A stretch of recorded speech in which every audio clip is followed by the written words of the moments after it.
The two brothers were shocked to see the beautiful actress in front of them. Wani blushed as he commented how her beauty is akin to an angel, while Ryumin seemed to have no idea on who's in front of them. Immediately, the bodyguard blocked their sight. He interrogated them on who they were and assumed that they were fans of Seo Ahrin. Ryumin nonchalantly told the guard that they are the new neighbors from the floor below Seo Ahrin. The bodyguard seemed confused until he noticed the rice cakes that Wani was holding. He then realized that the two brothers' intention was to introduce themselves. Wani merrily offered the rice cakes, yet he was rudely dismissed by the bodyguard by saying that Seo Ahrin doesn't eat such things. The bodyguard proceeded to swipe the card to the elevator and escorted Seo Ahrin to ride it. As she took a step towards the elevator, she took one last glance towards the brothers. When they were out of sight, Ryumin admitted that he doesn't know them, but he seems to dislike their rude behavior. Wani remained silent while keeping his gaze at the elevator. Ryumin told his brother not to be bothered by the likes of them. Wani answered him that he was fine while still looking at the elevator. Once he was out of trance, Wani exclaimed how amazing the encounter was. But his brother seemed to be confused about what he's talking about. Wani was baffled by his brother's reaction. He asked him what he meant when he actually saw everything. He placed a hand on his brother's shoulder and excitedly told him that he's talking about Seo Ahrin. Ryumin blatantly asked who Seo Ahrin is. Meanwhile, the news is bombarded with topics about the death of several famous artists. Seo Ahrin, who was reading that news on her mobile phone, sighed. She had a worried expression on her face as she wondered what was going on with their world. She's reading the news about the actor Gwang Minho, who took a break from his show called Criminal Land because of anxiety when she received a text message asking her if she had seen the news. She opened the thread and there was another message about their Sunbai Gung Seo Jin, who just died. She typed her response, "Yeah." And then the person who's chatting with her asked her if she's coming to the funeral tomorrow. She replied that she should be there since their Sunbae looked after them really well. The person in the chat invited her to go together and she agreed. She put her phone down as she remarked how those Sunbaes, who were much more famous than her, couldn't survive the first round. Looking really glum, she thought of how the runes saved her. Otherwise, she would have been on the news too. She let out a breath as she realized how she thought of herself as a famous person for thinking that if she died, her death could have made it in the news. She was consumed with her thoughts, particularly wondering if she'll be able to go far if it weren't for the sponsorships, since even the penthouse was provided for her. Unbeknownst to her, the bodyguard is already behind her. The bodyguard came closer as he asked her what she was thinking about. She was surprised with his presence and told him that it was nothing. The bodyguard casually sat on the couch beside and told her that he would lend an ear to her. Seo Ahrin admitted that she was thinking about how the world became so chaotic, and she expressed her worry that she might not survive the next round. The bodyguard assured her that she has nothing to worry about since she has him with her. He told her to stop worrying and rely on him. Seo Ahrin smiled when she expressed her trust to him. The bodyguard was looking in front of him while Seo Ahrin was staring at him. She remembered the time when the company first chose him as her bodyguard. She was wary of him since it felt like he was assigned to keep an eye on her, but if it weren't for him, she knew she would have died in the first round. The bodyguard looked at her as he vowed to protect her no matter what. She smiled and blushed a little when she expressed her appreciation. Immediately, she brought up the topic about her neighbor downstairs. She goofily expressed how the rice cakes looked yummy, but he blatantly told her that she will gain weight if she eats that. She expressed her thoughts that the neighbors were just being nice to them, and the bodyguard probably hurt their feelings. The bodyguard assured her that it's fine since the neighbors weren't just simply being nice. With a serious expression, he expressed that the neighbors are doing that because they want something from them. And had they accepted the rice cake, the neighbors would have bothered them continuously. She recalled how they look, and in her mind, she sees them as good people. Suddenly, she noticed that one of the two looked like he was over 15. She remarked how he must have killed 100 goblins and survived the first round. The bodyguard answered that it seems to be the case. She held her arm as she expressed how amazing it was, knowing that he had gone through such a cruel experience, yet he looked calm. The bodyguard scoffed and reminded her that she was able to do it too. He explained that it wasn't hard to kill 100 goblins, and the ones who couldn't do it were just idiots. Seo Arin kept her thoughts to herself, as she agreed that her bodyguard is indeed skilled, even by the standards of the other world. However, he is not on par with the guy who stood out called BackOnce. He was ruthless, and she almost felt bad for the goblins while watching BackOnce. She seemed to be curious about him as she wondered what his job is in the real world. She's confident that she could survive the second round if she joined him. She is enveloped with anxiety as she recounts that it was just luck that helped her survive the first round. She wondered if she'll survive the next round, too. On January 31st, Tuesday, at 11 in the morning, Ryuan shifted his attention from the vacuum. As Ryumin entered the door and announced his arrival, he warmly welcomed his brother. He asked him if he was able to get the money. Ryumin answered that he only received about 15 billion when it was 17 billion last time. He was curious if the bank said anything to his brother since it was his fourth time.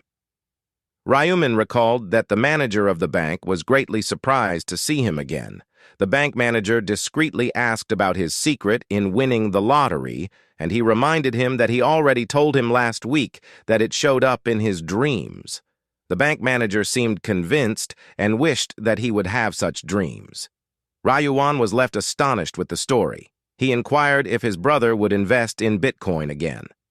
Ryumin answered him yes, since their first investment had already grown to 150 billion.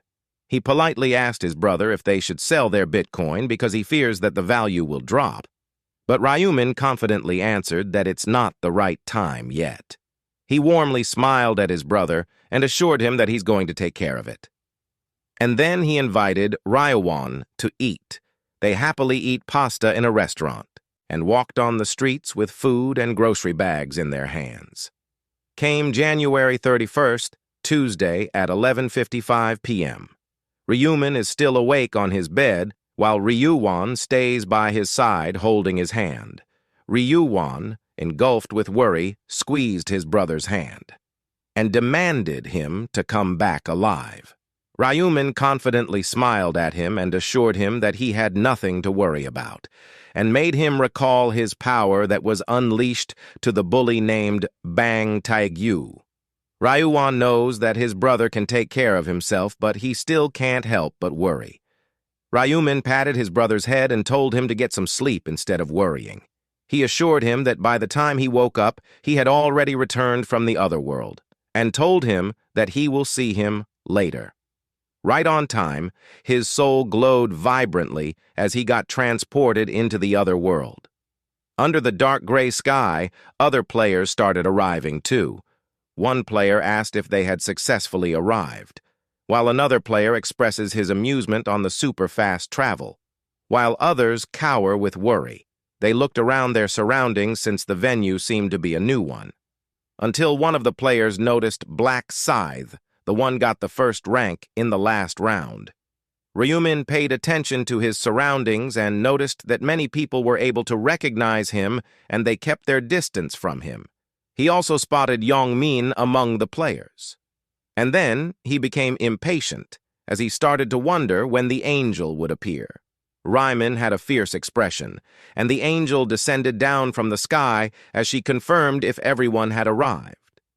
The players noticed that the angel was not the angel that they first met. They started to panic and wonder what had happened. The angel explained that the angel who was in charge of the first round had an accident and couldn't come.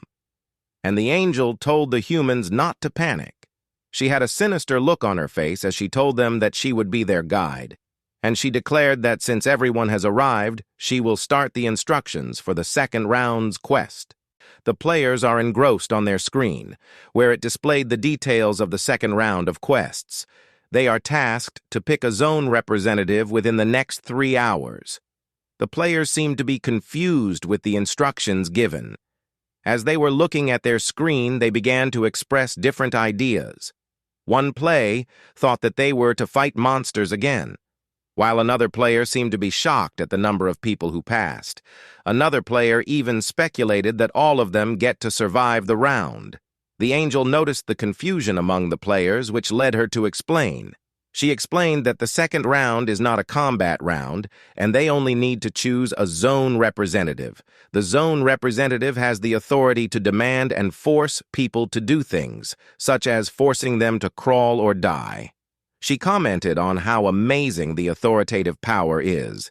In 3 hours, the players just need to use that time to choose the zone representative. One player dared to ask if that's all there is to it. The angel confirmed that once they have casted their vote, they will be counted as someone who passed and will be sent home, since this round is kind of a rest round. The players rejoiced with the idea of doing a simple task and not having to fight and die. With that, the angel urged them to discuss who they will choose as the zone's representative, and the timer started. With smiles on their faces, the players confirmed with each other if they will live as long as they vote after 3 hours. They were amused with the simple task and the authoritative power that they could possibly wield. Yongmin is disappointed that he doesn't get to fight in this round. One of his friends encouraged him to let it go since they will get to live once they casted their vote. He told him that it's not something to complain about. But Yongmin is frustrated that he invested on his strength stat but doesn't have the opportunity to use it. Ryumin overheard the conversation and concluded that Yongmin must have received the rune of strength. He looked around and took a mental note of how Hwang Yongmin's rune and the current situation is happening the way it always was. He walked away from the crowd who was occupied with discussing who to vote for. That's not the important thing for him right now. He knew that if there's a main quest, then there must be a sub-quest. He remembered that the second round's sub-quest/hidden quest is to obtain a class. He gripped his dagger with the goal to level up real fast. This is important to be able to obtain a class. A goblin showed up, and he taunted it to come forward, and then it made a loud, eerie noise as it advanced forward. Ryumin rushed forward for a counterattack, and he successfully cut the goblin's head off. A notification screen showed up indicating that he successfully defeated the hobgoblin. His current kill count is 1/100, and his triple XP buff is in effect. More notification screens appeared indicating that his experience is raised to 9%. He received 15 gold, and all stats will be increased by 1% due to the effects of Rune of Slaughter. He realized that it was a good decision to go into the forest to hunt. He knew that where there is one goblin, there would always be more. And he was right. Several mean-looking goblins showed up. This made Ryumin smile. He stood in the middle of the forest, waiting for the goblins to attack. He stood calmly and confidently while he hit the goblin in the head, followed by slashing it with his dagger.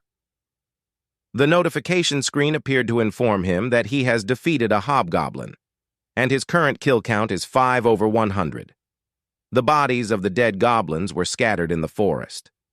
Another notification appeared indicating that all stats will be increased by 50% due to the effects of Rune of Slaughter.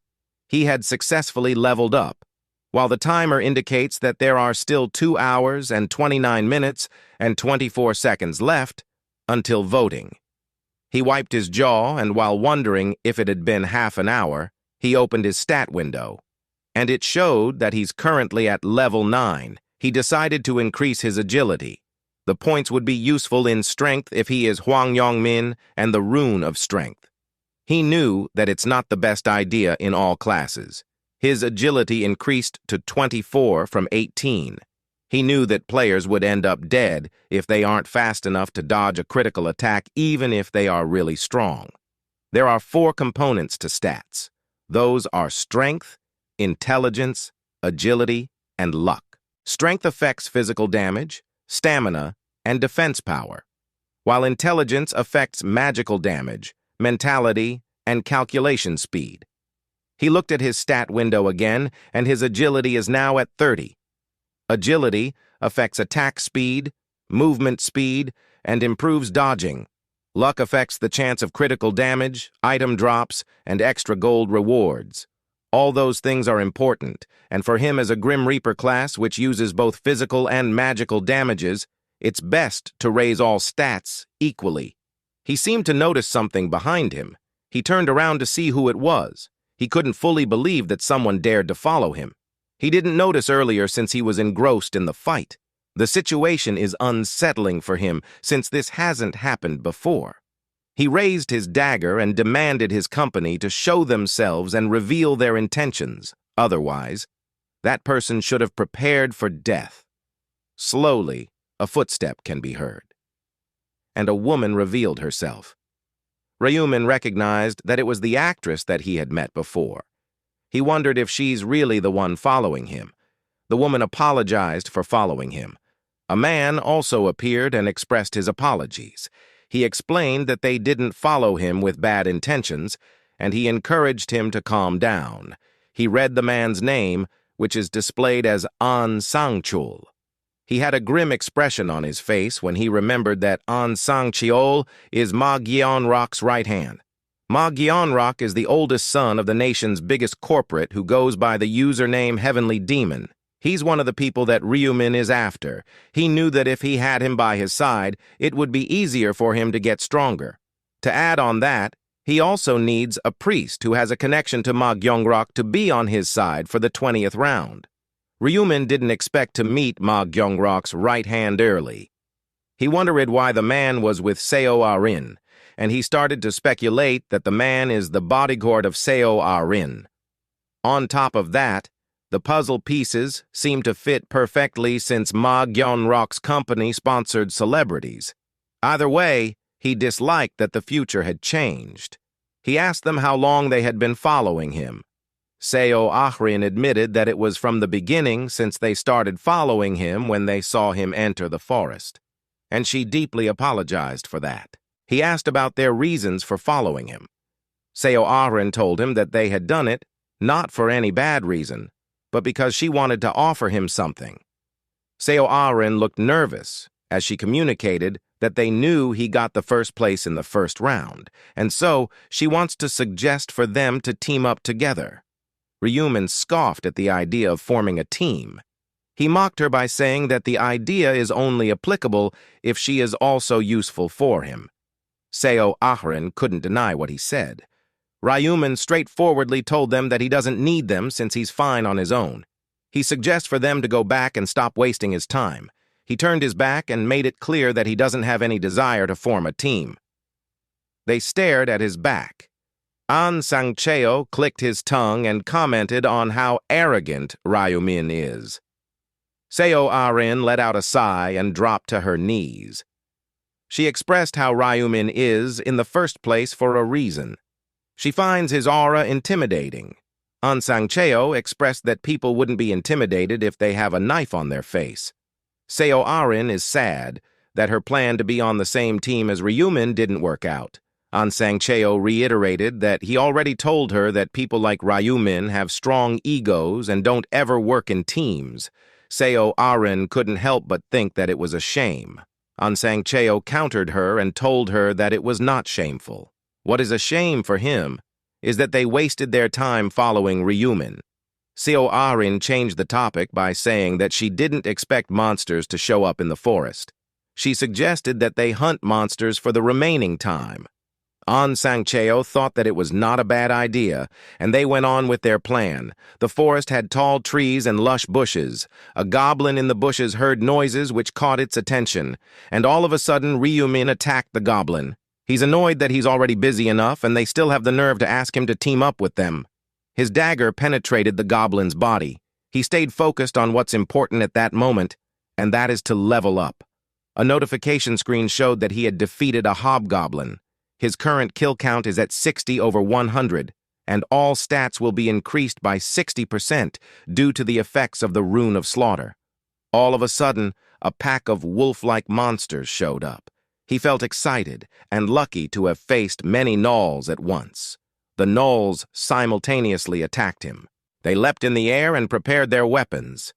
Ryumin stood confidently while gripping his dagger, and in swift successive movements, he injured the gnolls using his dagger, and the dead bodies of the gnolls scattered on the ground. A notification screen indicated that he had defeated a gnoll. His current kill count went up to 65, and all his stats will be increased by 65% due to the effects of Rune of Slaughter. With that, he had leveled up to level 10. His efforts paid off since the notification window informed him that he had already fulfilled the conditions for class selection. Notification windows successively appeared to indicate that he had leveled up and is now at level 10. With that, he had met the conditions for advancement. Ryumin also gained access to the shop and Hidden Subquest. The subquest window shows that they need to advance before the voting time to acquire advancement items and obtain a class, and when successful, they will receive a daily item of 50% sale ticket. The people who saw the subquest for the first time usually get confused.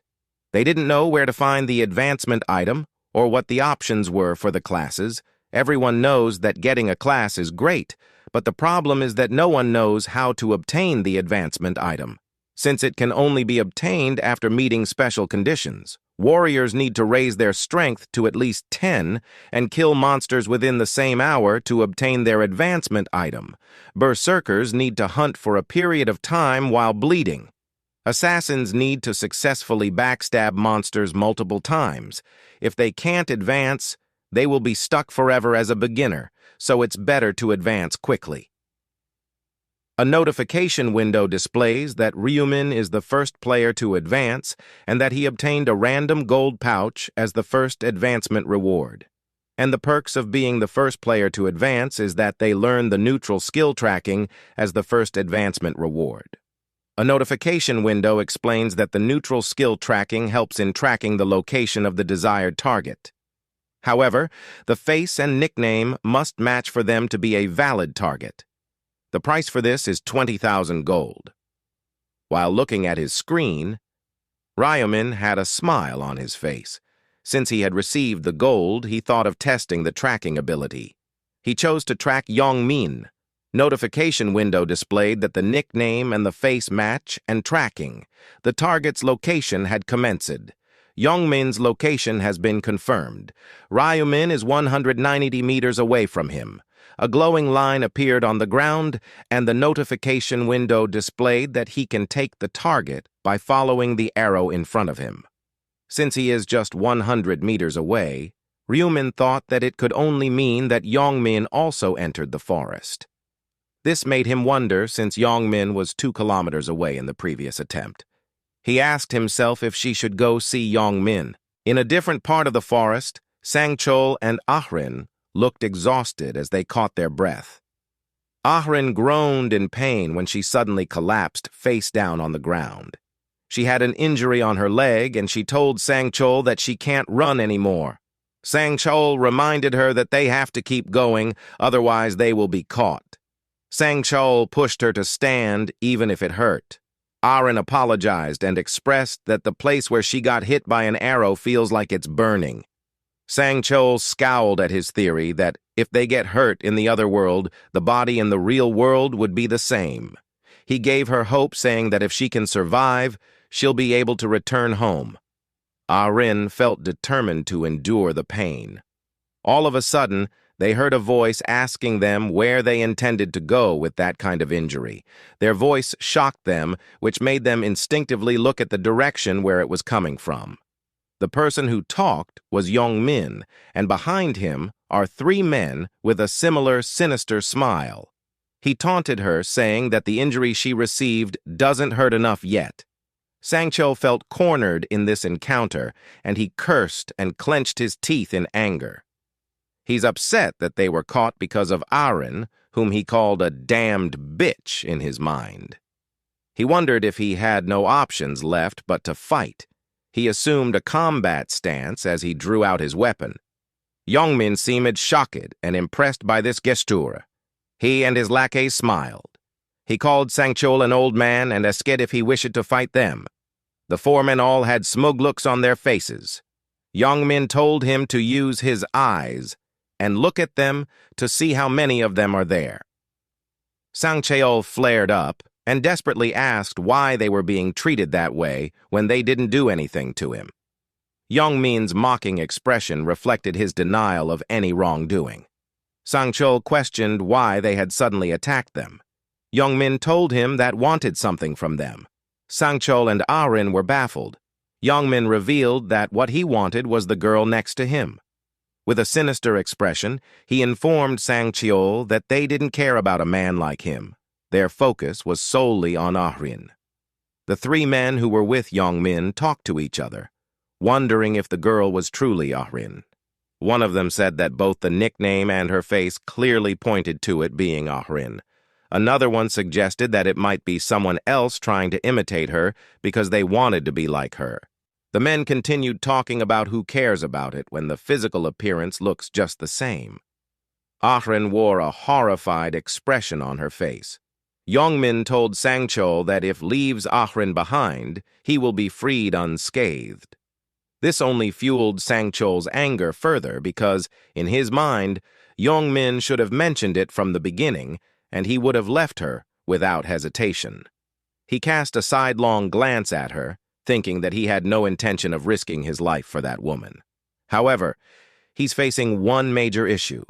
If he can't protect Ah-rin, he will disappoint his employer named Director mangaA-Z. He assumed a combat stance, relaying that he's not going anywhere without her. Yongmin seemed amused with his gesture and confirmed if he really meant that he wanted to fight. Sang Cheol threatened them by saying that what they were doing was a criminal act. This made Yongmin burst into laughter. He commented that it was really funny and mockingly asked what laws were in place in the other world. He even asked if he's going to report him when he went back to real life. He dared him to try it and asked what proof he would be able to show. He suggested that since they are in the other world, his face might be different from the one that he has in the real world.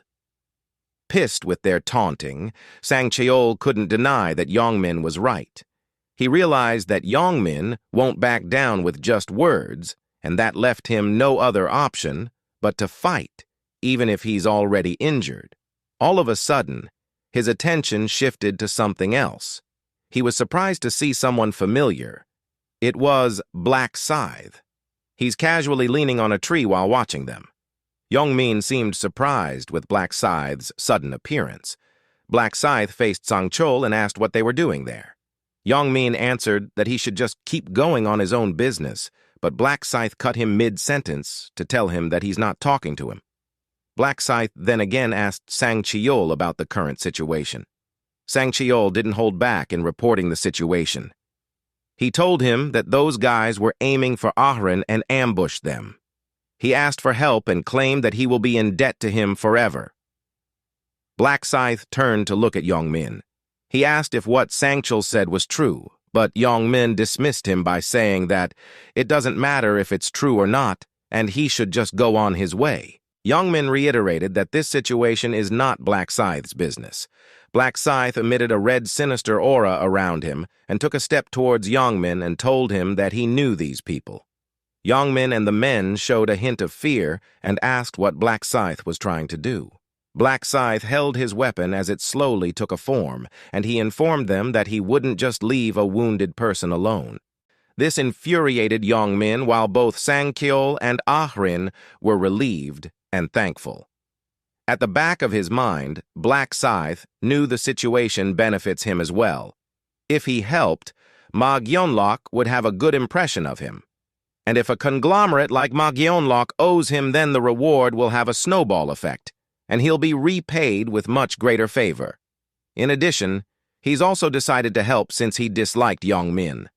Yongmin and his men seemed alarmed by BackOnce's movements. He told him to back off and threatened him that he would kill him if he took another step. BackOnce smiled and asked them what's the problem and if they didn't want to fight him.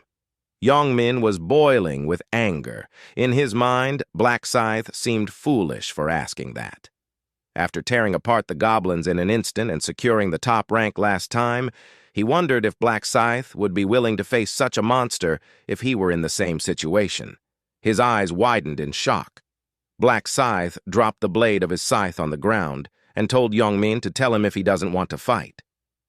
The four men followed the movement of the blade of the scythe with their eyes.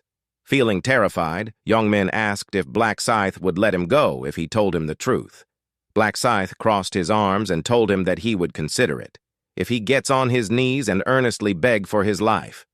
Youngmin's expression changed to despair when he realized that what Black Scythe wants is for him to humiliate himself when his friends and Ah-Rin are watching him. He doesn't want to fight if he can avoid it, but he feels really annoyed. He scoffed at Black Scythe. All of a sudden, he realized something, that he's strong enough to break a wall with his bare hands. He thought that if he's lucky, he might even be able to send Black Scythe flying in just one punch. This idea made him smile. With a smug look on his face, he told Black Scythe, "You're crossing the line, you bastard." He clenched his fists as if he were gearing up for a fight. He rubbed his shoulder and approached Black Scythe, asking him what he said earlier, for him to kneel and beg. Then he asked, "Do you want to die, huh?" Youngmin planned to naturally close the distance between them, and then he'll punch him straight in the face. He assumed that Black Scythe won't be able to survive that, since there's no way a human could endure something that could break a brick wall. Unexpectedly, Black Scythe withdrew his weapon. Youngmin was confused on why he would toss aside his weapon. Black Scythe confidently explained that it's a bit unfair that his opponent will come at him bare-handed while he's wielding a weapon. He expressed that winning that easily would be boring. This infuriated Youngmin, and he commented that Black Scythe was being ridiculous. In an instant, Black Scythe advanced towards Youngmin to attack him. Youngmin lifted his fist. He was thrilled with the idea that Black Scythe was being stupid for putting away his weapon and exposing his head. He punched him with all his might, while he screamed, "Die!" Yet to his surprise, Black Scythe swiftly evaded his fist, and his abdomen was hit with a powerful kick. It was so forceful that it sent him flying away in the distance. With one foot lifted, Black Scythe watched Youngmin's body in the air. Youngmin groaned and crouched in pain while cursing at Black Scythe. Black Scythe told him to stop swearing, because his ears would rot, and then he kicked him once again. Youngmin groaned while he caressed his face when he was kicked. Black Scythe grabbed his shirt. He held him at arm's length with one hand and delivered consecutive punches with his other hand. Youngmin received the blows and thought that what hit him wasn't a fist. He felt as if he's getting pummeled by a hammer. He wondered if Black Scythe is as strong as him. He assumed that Black Scythe doesn't have a strength rune like his, so it's a puzzle to him on why he's so strong. He gazed upon Black Scythe's calm but serious face. One of his friends called his name while the other one instructed the archer to shoot Black Scythe. The archer positioned himself and drew the bow, and instantly released a powerful arrow that moves really fast. Ah-Rin immediately yelled for Black Scythe to dodge the arrow that was going in his direction. He successfully evaded the arrow. The archer seemed afraid, and yet he dared to shoot another arrow. Black Scythe immediately made his way towards the archer. He maintained a zigzag path to evade the arrows that were fired towards him while he approached the archer. He's already at an arm's-length distance and told the archer that he must have been lucky when he was hunting because he received a bow. Black Scythe drew out his weapon and told him that it's unfortunate, since he encountered him in a fight. And without hesitation, Black Scythe cut the archer and blood splattered in the area. The archer had a horrified expression, and he groaned in pain and shouted loudly, "My arm!" The two remaining men felt frightened, but they assumed a combat stance and warned Black Scythe not to think that he could mess with them and simply walk away. The man cursed at him as he ran towards him, attempting to stab him with the dagger. Black Scythe responded with a mocking smile. Then he activated the insignia of death. A red mark of an eye with a skull in the middle appeared above the man's head. Black Scythe gripped his weapon. He swung his scythe with tremendous force, and emitted blades of wind in red hue. This hits the man's shins, and screamed in agony as he fell to the ground, and blood splattered everywhere. The other man who saw this looked intensely terrified.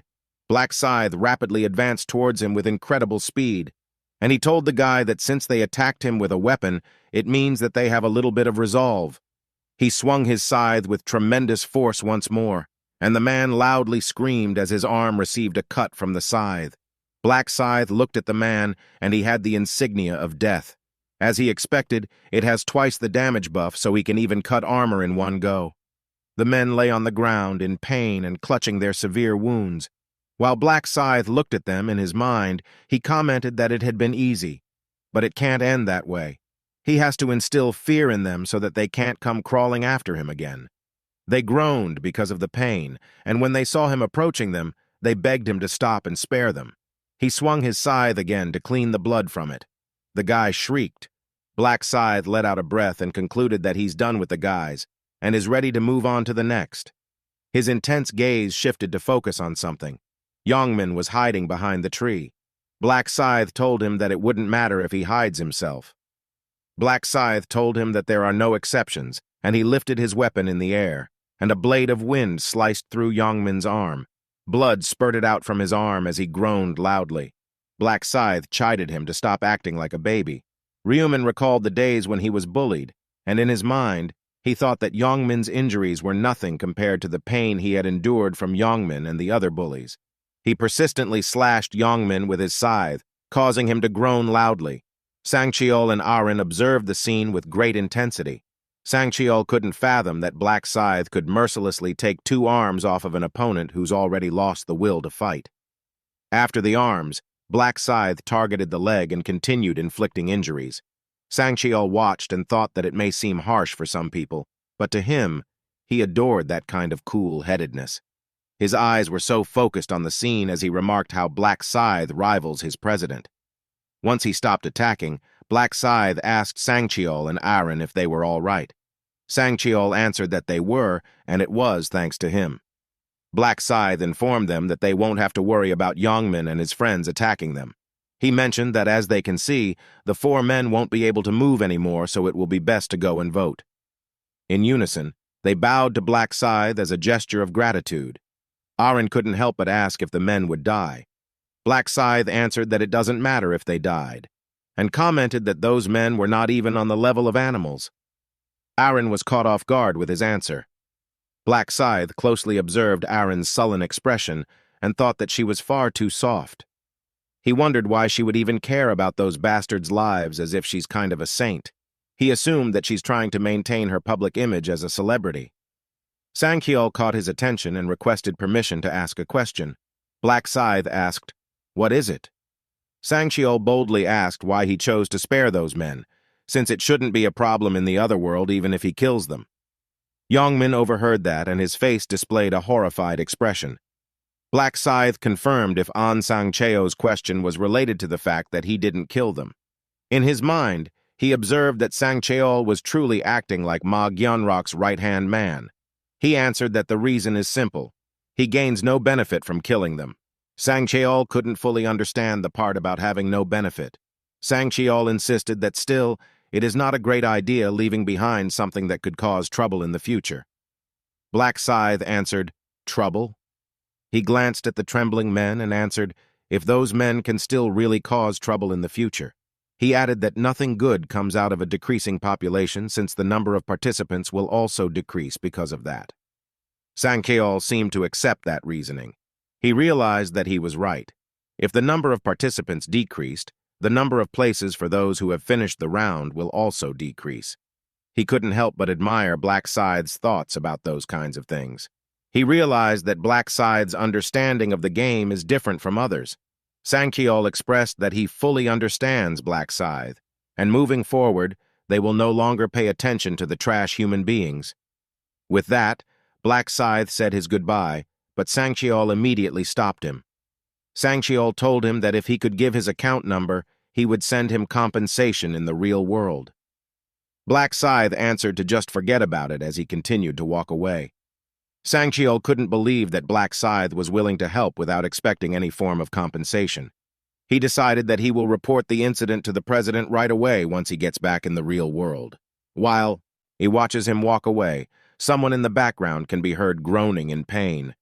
It was Yongmin. Sang-cheol glared at him with murderous eyes while resisting the urge to kill him. He held back since, as Black Scythe mentioned, that it won't benefit them in any way. So as a form of revenge, Sang-cheol spit on Yongmin, and then he invited Ahrin to leave the place. Back into the vast field, players were campaigning for themselves to be voted as the region representative. They all pledged that they are better than the rest. This led to a fight between the players, with one player grabbing another player's collar, while the crowd tried to calm them down. Another player joined the conversation and declared that people who get agitated easily have no right in becoming representative. She volunteered herself to be the representative instead. Another male player butt in the conversation. He boasted that his father is a member of the Congress, so the representative should be him. But people doubted him and the information that he shared. Their heated conversation came to a halt when someone from the crowd called their attention. The one who spoke has a nickname, Mint Chocolate Boy. He reminded everyone that there's only 2 hours left until the voting ends. He told them that they shouldn't be wasting their time like that, and he encouraged them to hurry up and cast their vote. One player asked if he had any suggestion on how they would decide on who to vote for. He confidently answered that he had a good solution. Everyone paid attention as they were all curious to know what it was. He smiled and thought of how those people followed his words intently. He wore a sinister expression on his face as he contemplated the players who once more fell for his words. The people were falling for it again, under the influence of his persuasion rune. When he got the persuasion rune as his random rune fragment, he was disappointed. He looked at the rune with a disgusted expression. The notification window displayed that the persuasion rune increases his chances of persuading the target if they are capable of conversation. The effect does not apply to targets of higher level than the caster. During that time, the persuasion rule seemed worthless since it wouldn't work on monsters incapable of conversation. But soon enough, he found out the way to properly use the rune. When he was in the field, other players were busy killing the goblins on their own, while supporting each other by sharing techniques. He told those men that there's a woman who is in a very dangerous situation. He suggested for them to drop what they are doing and leave those goblins behind to help her right away. The men instantly followed what he said and immediately ran towards the woman to help her. Mint Chocolate Boy repeated this method to steal the goblins that were already on the brink of dying to easily reach the requirement of 100 kills. With that, he thought that if everything went smoothly, he would become the region's representative without any problems. In the current situation, he told everyone to decide on the candidates first. He suggested narrowing down their options to roughly 5 people and vote between them. The players agreed that it's not a bad idea. They realized that it makes sense since they could never accomplish anything if they keep asking each other to vote for themselves. Mint Chocolate Boy initiated to narrow down the options first. He asked the crowd if there's anyone that they would like to recommend. They should raise their hand and announce it. A player who was campaigning himself earlier instantly raised his hand. But Mint Chocolate Boy told them that they aren't allowed to recommend themselves. If they do that, then they would have just repeated the same thing as earlier. People began to comment that Mint Chocolate Boy was right, while in his mind, Mint Chocolate Boy thought that it was so easy to persuade those darn losers. The crowd were absorbed in their own thoughts as they tried to figure out who they should recommend, since the majority of them didn't know each other, while others are holding back since they don't want others to become the representative except for themselves. Mint Chocolate Boy waited for them. In his mind, it was expected for the crowd to be quiet, and at that rate, the recommendations would narrow down to those who stood out. And then one player raised his hand to recommend Mint Chocolate Boy as a representative. Mint Chocolate Boy thought to himself, "Bingo." The player who nominated him explained that it's best if the representative is someone who's logical and has leadership skills. He acted as if he couldn't believe that he got nominated, and another player affirmed to him further that he was able to control the situation well. He watched them say nice things about him while he internally laughed and thought about how another idiot is added to the list. He acted nice and thanked the people who thought of him favorably. Another player raised his hand to nominate Black Scythe. He continued to smile as he thought about how it makes sense for BackOnce to be nominated since he was the one who reached first place in the previous round. Then another player recommended the second placer called Life is a Documentary. It was followed by another person recommending the third placer called Black Dragon in My Right Hand. Mint Chocolate Boy announced that they have 4 candidates. Since there is still 1 spot left, he asked them if they have anyone else to nominate. With that, he concluded that there are only 4 candidates, and he instructed that before they vote, the nominees should make a statement. He volunteered to go first. In his mind, convincing those fucking losers is a piece of cake. He started talking when someone told him to cut his bullshit.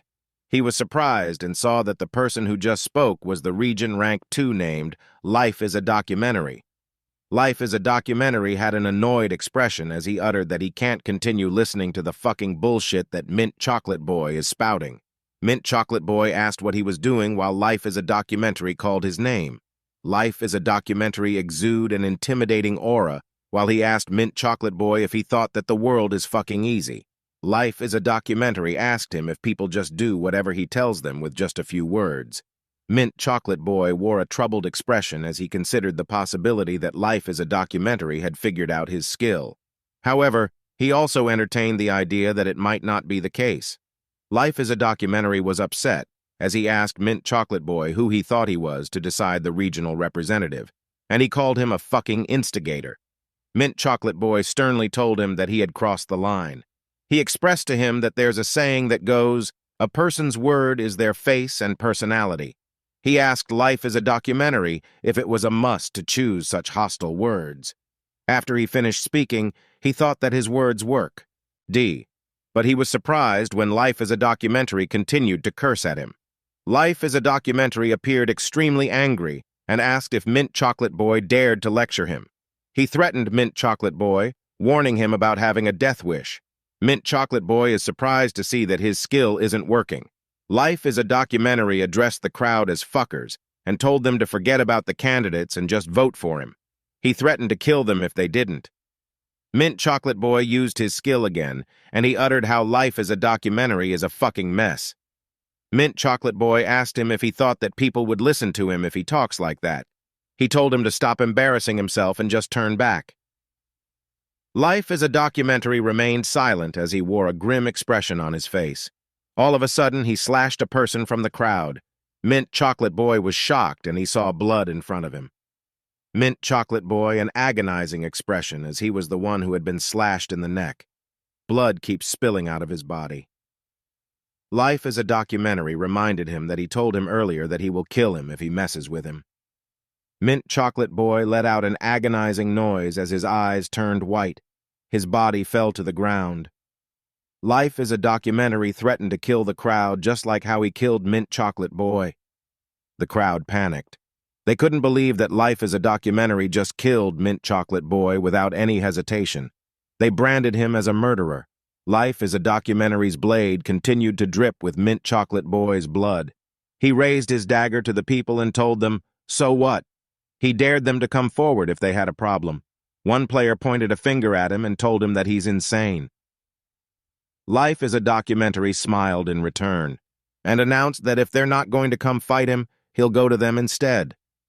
With incredible speed, he moved through the crowd, slicing through the people one after another. It seemed like he was on fire for what he's doing. He felt so thrilled and exclaimed that it's the best since there's no police, reporters, or cameras. He rejoiced with the thought that he can kill the people as much as he pleases. His body was covered with blood from the people that he killed. He raised his dagger to the remaining ones and threatened them that he would kill them if they didn't vote for him. The people all wore horrified expressions. He wore a devilish smile, thinking that the people would now vote for him out of fear of what he could do to them. And if he could become a representative that way, his first target would be BackOnce. He planned to kill him so that he would become rank 1. Meanwhile, Ryuman continued swinging his scythe in the forest to get stronger. Notification window showed that he had defeated Noel. His current kill count is at 265 over 100. All stats increased by 100% due to the effect of the Butcher rune. With that, the 3x experience buff is also applied. He had leveled up. His current level is 16. He looked at his status window and commented how he's just barely level 16 now. He realized that the pace at which he levels up is slower now that his level is high. Even though he killed over 200 monsters in the past 2 hours, he barely managed to level up 6 times. But it's not all bad since the hunting became easier. But it was as expected since he both has the Reaper rune and Butcher rune. With that, his weapon attack and stats doubled. He declared that it's now time to go back. He put away his weapon and went back. The timer hit 0, and the notification window displayed that the voting time had arrived.